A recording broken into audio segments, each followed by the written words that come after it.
Good morning. My name is K. Daniels, and I'm so excited. I'm so, elated to have this great opportunity again, to share thoughts with us on WORDSPIRED Thoughts with K. Daniels. And I want to believe that God Almighty is going to shower His wisdom on someone today.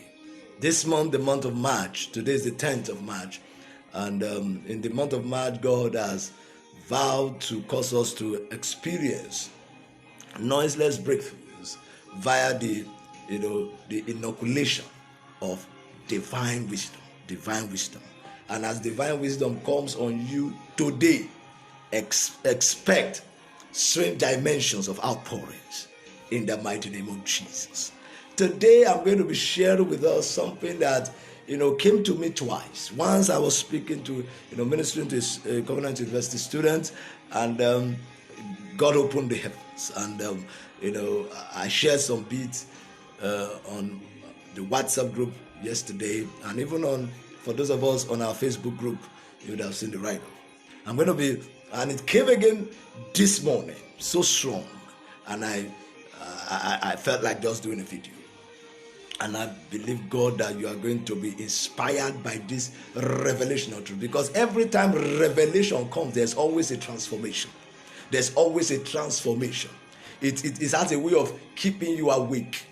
It puts in you dreams and insights. When light comes, you can't stay seated. You keep running. Amen.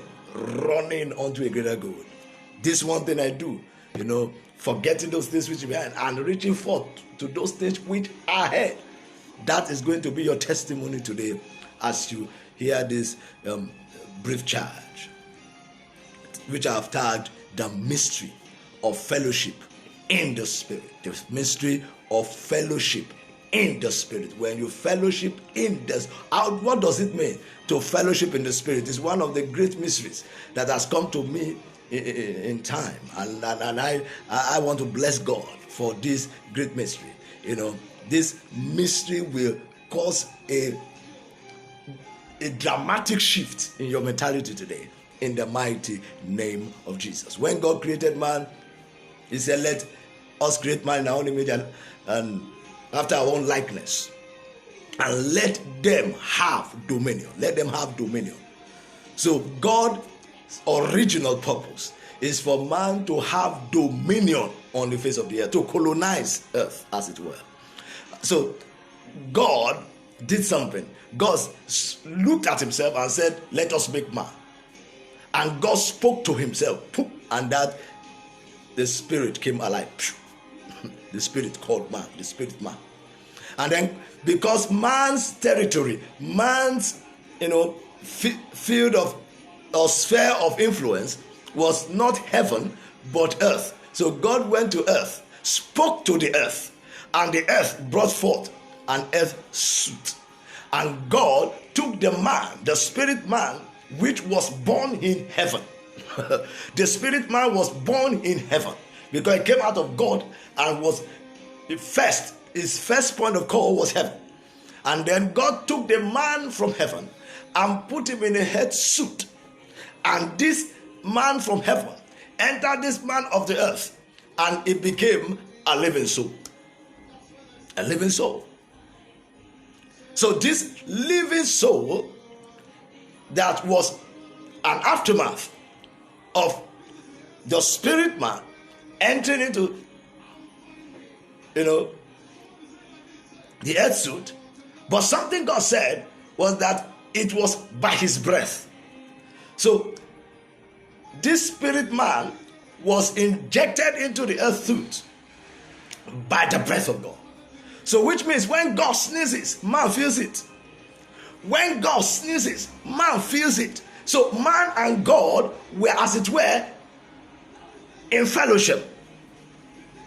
There was a koinonia between God and man. God and the spirit man. So the spirit of man had fellowship with the Spirit of God. And these two had a way of influencing the soul of man. But the soul of man was man and man.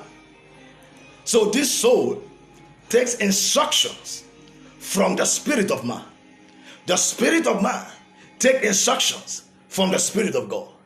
So the spirit of God and the spirit of man at the beginning were the same.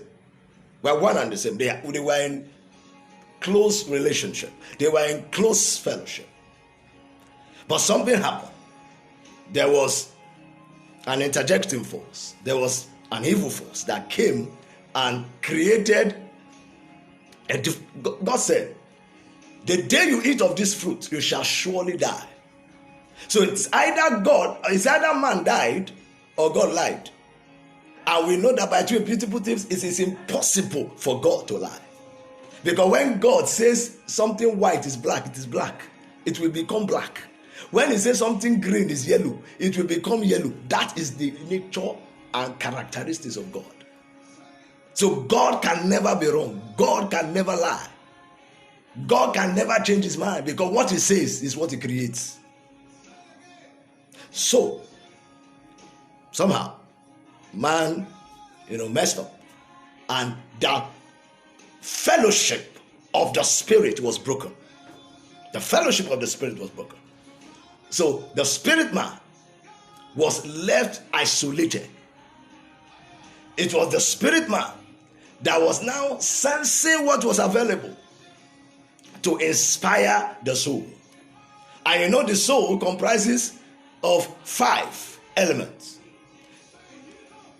the imagination, the memory, the intellect, the emotion, and the willpower, the power to make choices.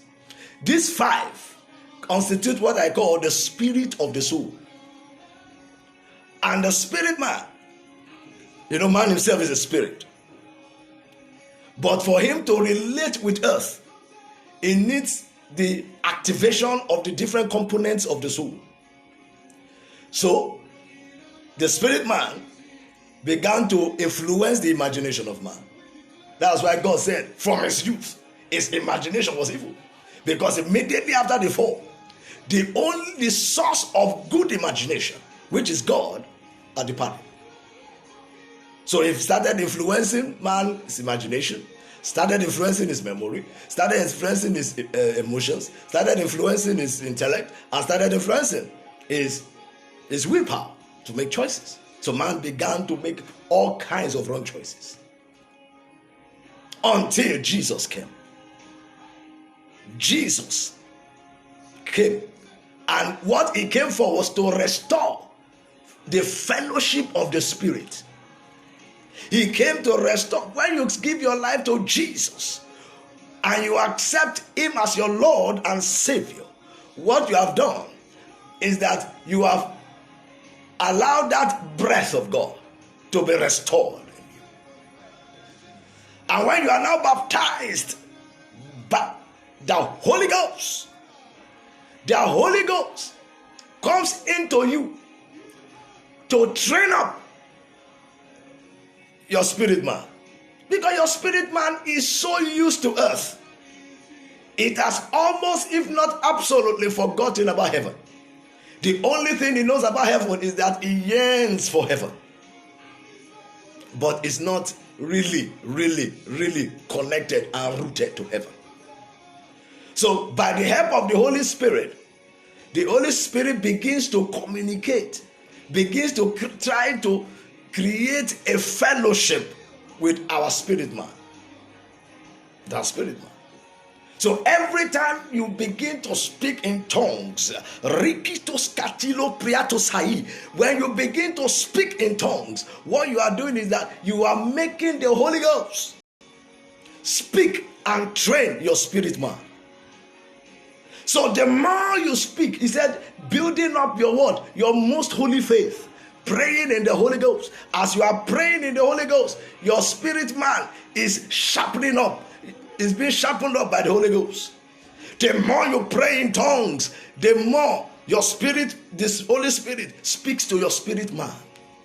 And the more you do it, a time will come. Your spirit man will understand the language of the Holy Spirit and begin to interpret to your senses what the Holy Spirit is saying at that point, you are speaking prophecies.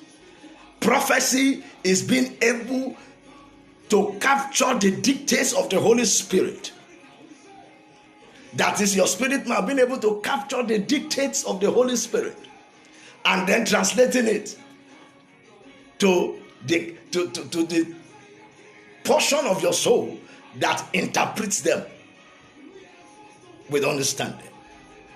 Job chapter 32 verse 8 says, there is a spirit in man, and the inspiration of the Almighty gives it understanding.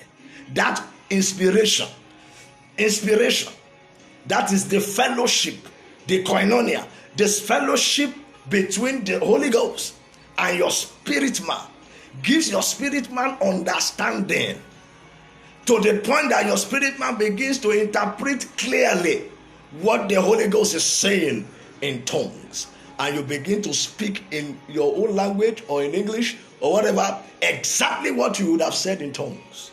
That is prophecy. Prophecy coming through interpreted tongues from within. That is your spirit man being able to interpret the language of the Holy Spirit. And you know that the Holy Spirit is God. God speaking is being resounded by the Holy Ghost. Hallelujah. The fellowship of the Spirit. Until there's a fellowship in your spirit, you cannot effectively prophesy.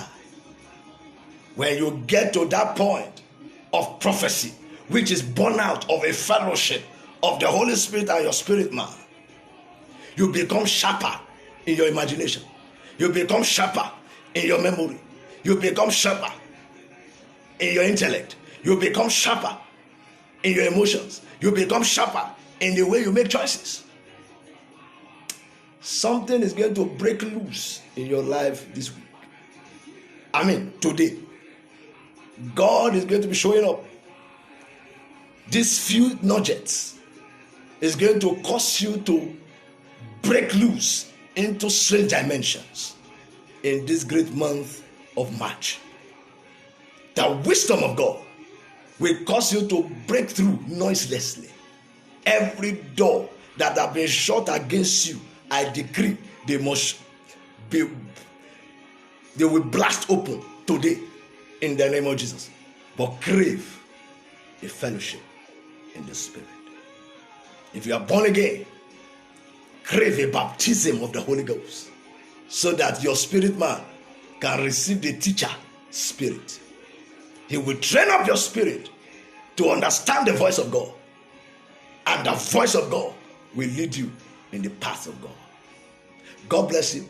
Have a WORDSPIRED day today. WORDSPIRATION is all about word-inspired sayings, word-inspired ideas, inspired word from the book of life. He said, the Spirit of God had made me, and the breath of the Almighty has given me life. That breath will give you life today in the name of Jesus. He said, that is Job 33 verse 4. And in Job 32 verse 18, he said, for I am full of matter. The Spirit within me constraineth me. Why? Because the Holy Ghost is there to tell you, do this, don't do this. Go here, don't go here. That Spirit will be effective in you today in the mighty name of Jesus. I remain K. Daniels,